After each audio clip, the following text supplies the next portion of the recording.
Good morning, everyone. We will give you the floor.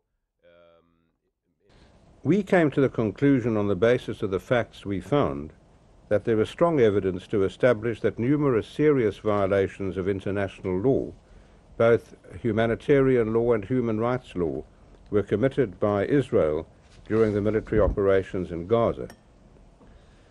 The mission concluded that actions amounting to war crimes, and possibly in some respects crimes against humanity, were committed by the Israel Defense Force.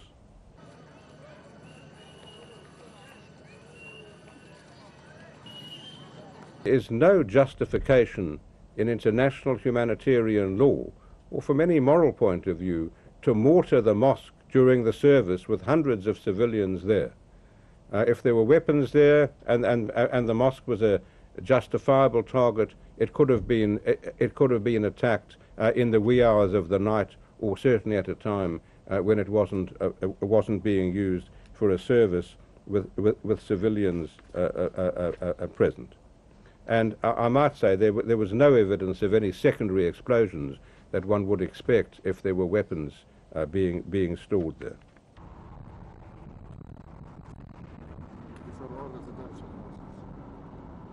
Some hundreds of factories, many of them food factories, were bombed.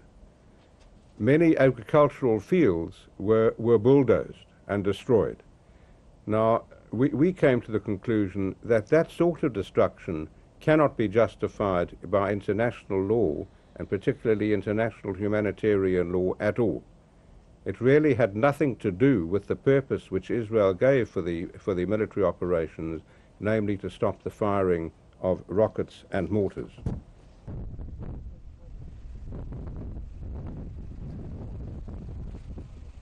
We came to the conclusion that we should recommend to the Security Council that it should require Israel to report within 6 months on investigations and prosecutions it is carrying out that comply with international standards with regard to the violations referred to in this report and any others that may come to its attention that may emerge.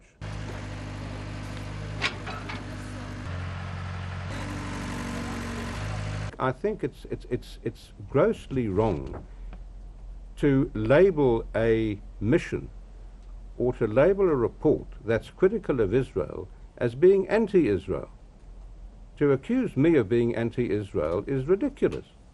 And it seems to me that it's in the interests of Israel and in the interest of Palestine, of Palestinians, that the truth be established, and be established credibly and officially. It's in their interests.